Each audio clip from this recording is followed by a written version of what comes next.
menulis cerita kalian sendiri berdasarkan gambar seri yang ibu berikan kepada kalian. Sekarang ibu mau menjelaskan apa itu gambar seri. Nih, lihat ya. Gambar seri adalah kumpulan beberapa gambar yang disusun secara berurutan sehingga membentuk sebuah cerita. Setiap gambarnya menunjukkan suatu peristiwa yang terjadi di awal, di tengah, hingga akhir. Nah, dengan gambar seri kita akan lebih mudah memahami dan membuat sebuah cerita. Nih, sekarang coba perhatikan gambar depan. Kayak kemarin pernah lihat? Nah, sebelumnya kita sudah pakai gambar ini. Nah, sekarang juga kita pakai gambar ini ya. Yang pertama gambar apa? Adik. Yang pertama itu gambar orang bangun. Nah, yang kedua gambar apa?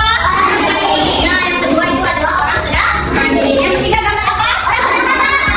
Sedang makan. Kalian tadi sarapan nggak?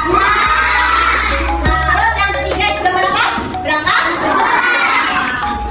Langkah dalam membuat cerita dari gambar seri. Yang pertama itu memerhatikan gambar dengan seksama. Jadi nih nanti gambar yang diberikan ke kalian, kalian perhatikan secara seksama. Yang pertama bangun tidur, yang kedua mandi, yang itu sarapan baru berangkat ke sekolah. Jadi kalian harus memerhatikan gambarnya dengan seksama. Lalu langkah yang kedua membuat kalimat yang sesuai dengan gambar. Jadi gambar satu nih kalian buat kalimat. Ini kan gambar apa? Gambar orang mandi, orang bangun tidur.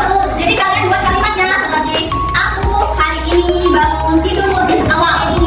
Lalu aku merapikan tempat tidurku ya. Seperti juga ke gambar selanjutnya. Lalu langkah yang ketiga menyusun kalimat menjadi cerita yang baik. Jadi nanti kalau kalian sudah nulis satu kalimat gambar pertama, gambar kedua satu kalimat, gambar ketiga satu kalimat, dan gambar keempat satu kalimat, itu nanti kalian satukan kalimat-kalimatnya itu akan menjadi sebuah cerita. Nah, cerita juga harus memiliki 3 kalimat, yaitu yang pertama kalimat awal, kalimat isi, dan kalimat akhir. Nih, kan yang pertama itu apa? Gambar apa yang pertama? Orang bangun tidur. Nah, ini adalah kalimat pertama. Dan ini kalimat yang bisa kalian buat. Pagi hari ini aku bangun jam 6. Lalu aku merapikan tempat tidurku agar terlihat bersih dan rapi. Itu tadi gambar pertama. Lalu kita lanjut ke gambar kedua dan ketiga. Itu adalah kalimat isi. Nah, pada gambar ketiga nih, coba dibacakan. Aku tadi Nah, itu tadi di gambar kedua. Lalu di gambar yang ketiga coba.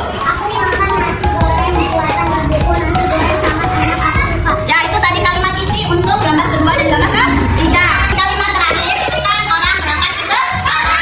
Yang bisa membuat dengan kalimat seperti ini coba dibaca. Sekarang berangkat ke sekolah di antara ayah di sekolah aku sangat senang belajar dan bermain bersama teman-teman. Nah, nih. Nah, tadi kan sudah dibuat nih kalimat satu, gambar satu kalimat. Gambar